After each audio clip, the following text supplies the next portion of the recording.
All right.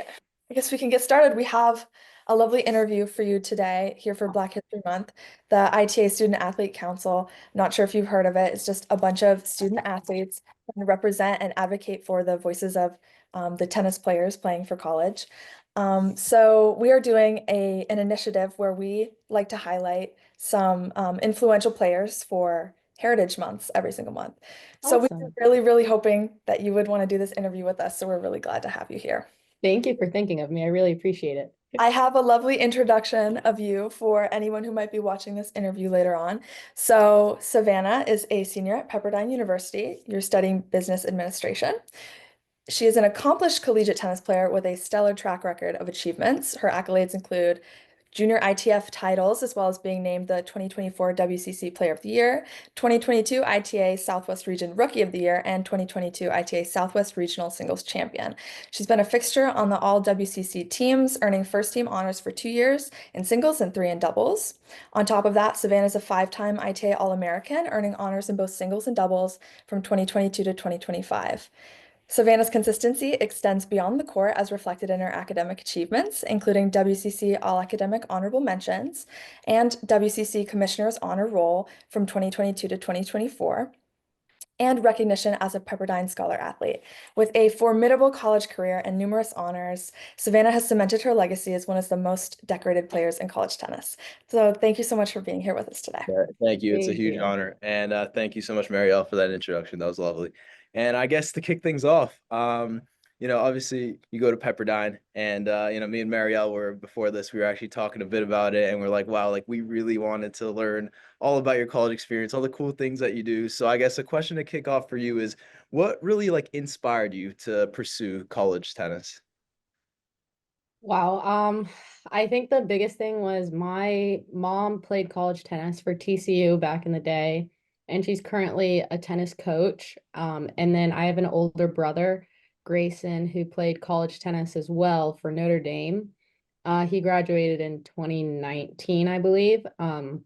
So I've been in tennis my entire life, and it was a touch and go relationship there for a while. But when I was 12, 13, I really started to enjoy competing, traveling for tournaments, and I really felt like that was part of my identity was being a tennis player, not just because of my family. It did bring a huge connection to my family and I. It brought us together, and I felt like it was something I wanted to do like for the rest of my life, I guess. And fortunately enough for college tennis players, especially girls, we do have that really amazing opportunity of getting a full scholarship.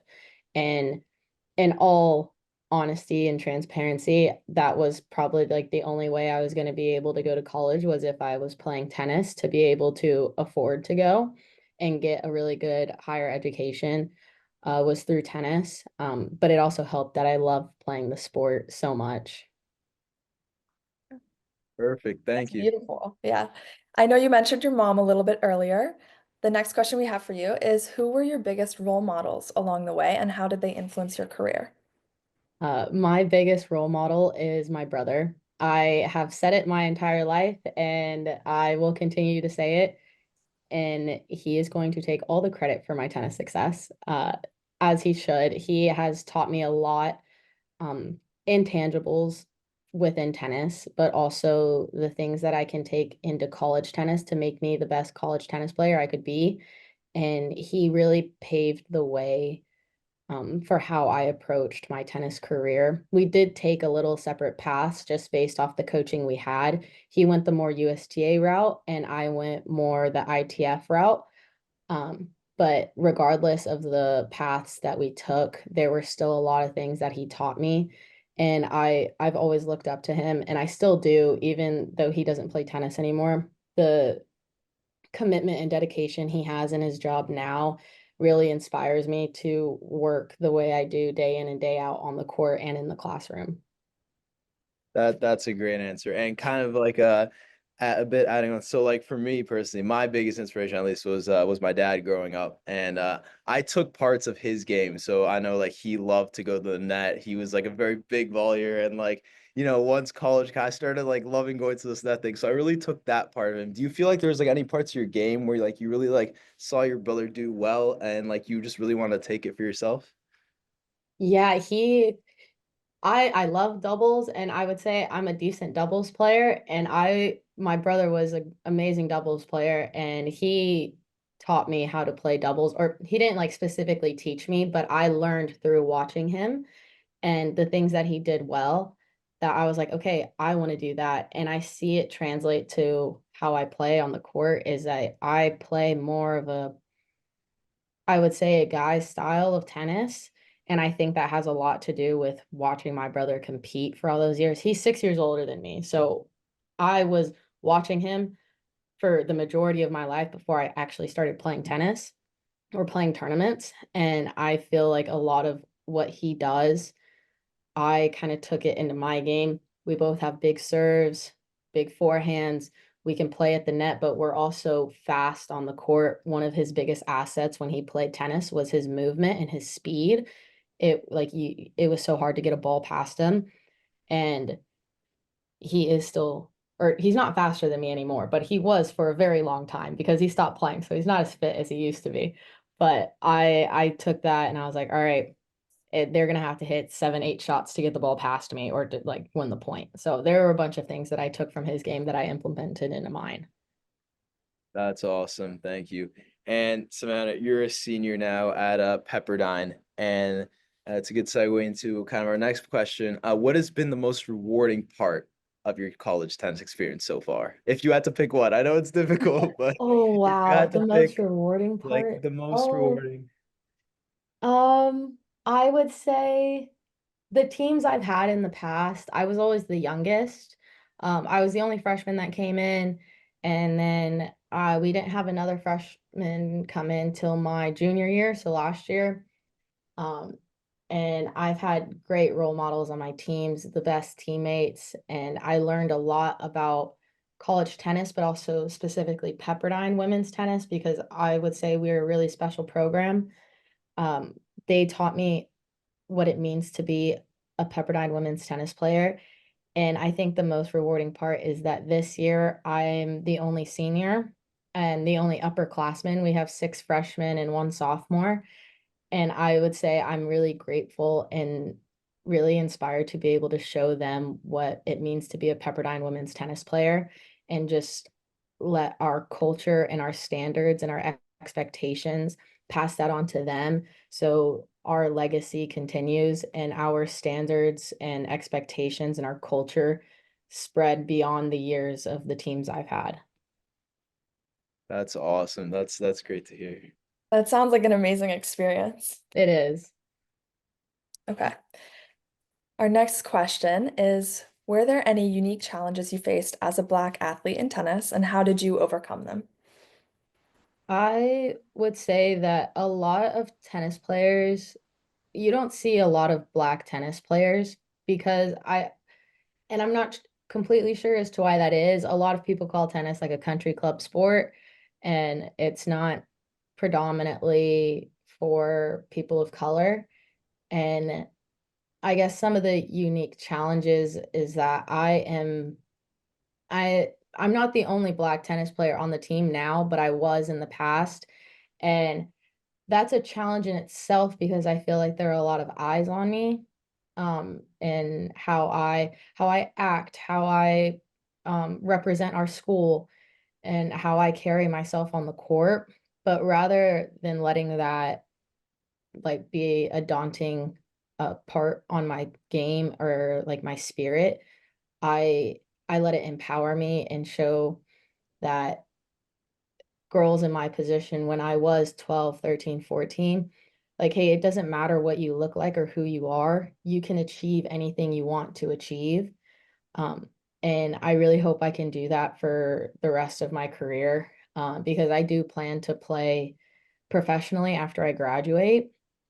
Sorry if that debunked one of the questions you were going to ask me, but I really hope I can take that past just college, but show when I am on the pro tour that you can achieve anything you want to achieve, and it doesn't matter what path you take because I mean anything could happen. I could get hurt, but I still have that education to fall back on. And regardless of what you look like, you can still pursue that higher education while also competing in the sport that you love to do. Lots That of is very inspiring. Yeah, very inspiring indeed. Did you have like a professional athlete growing up that you really looked up to?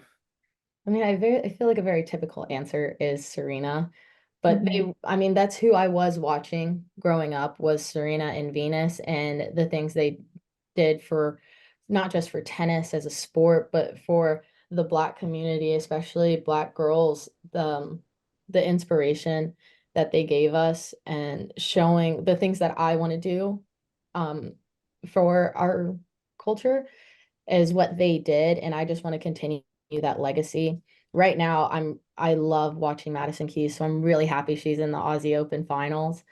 Um, those I guess those are probably the people I looked up to the most. Yeah. That's interesting that you say that. Obviously, my sister and I had a very different experience playing tennis. But I used to play, I have a twin sister, and when we were very young, we looked up to Serena and Venus very much because they had that sister dynamic on the court. Yes, So absolutely.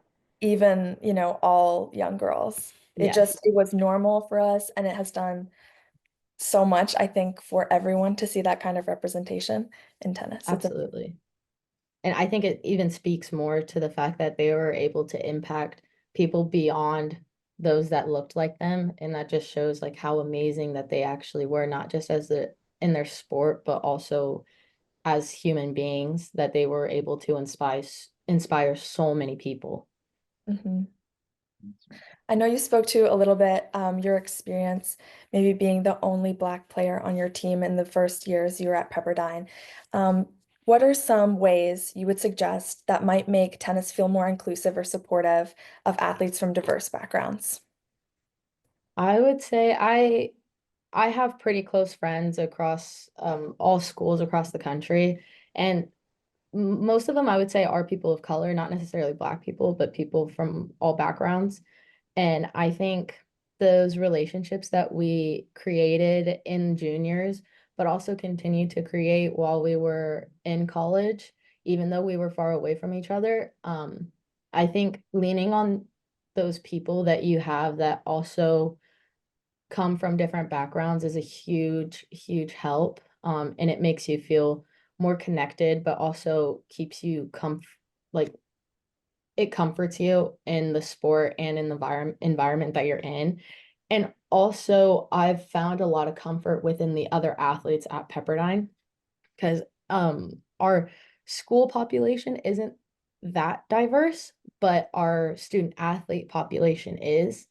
And I found a lot of comfort in finding friends on different other or different teams that go through the same things because we do essentially go through similar challenges, um more like certain sports more than others, but having those relationships with people outside of your sport, but also the ones that you do have in your sport that you created before going to college really helps. That's a great answer. Yeah, and as you mentioned, you're the only senior on your team now, which is really, really rewarding. And as I'm stepping into that role, I'm a junior currently. Marielle's also a junior, so we're both kind of stepping into that role. But and you touched on this a little bit already, but like, what legacy do you hope to leave for future Black tennis players, either from your hometown, in your current school, maybe like recruits that are looking to come to school, or just in the sport of tennis in general? I would say the biggest legacy I want to live, and I've been thinking about this a lot because I'm a senior and this is my last semester and I'm about to leave. But I want people to remember me not just as a great tennis player, but somebody who like made an impact on the school and within the team that I wasn't just, yes, I'm the only senior, so I am the leader, but I want to be a good leader, a great leader that showed the girls what Pepperdine tennis is about, how respectful we are, that we show sportsmanship because those are the values and the morals we have. When I stepped onto this team, those were the standards we had. And regardless of how successful we are on the court, if we can walk away saying that we fought our hardest, that we showed respect and that we competed with sportsmanship, that I think that leaves a greater legacy for Pepperdine tennis than how successful we were, how many national championships we've won. And I think that goes the same for the legacy I want to leave for other Black athletes, either stepping into Pepperdine recruits or just going to other schools, is that you are so much more than your sport. You are a person who has a great attitude, who supports each other, who's really helpful and caring. And I think that those intangible things mean more than the record you have, the accolades you can win, or the ranking you have. I think those intangibles mean so much more than those accomplishments. That is very powerful. Inspirational. It's very powerful. Yeah. Well, All right, I think that's a good place to wrap up. Awesome. Thank you so much again thank you. Of Yeah. for those course. wise words throughout the entire way, but especially at the end. Yes. Yes. Of course. Thank y'all for thinking of me. I really appreciate it. I'm really happy I could do this.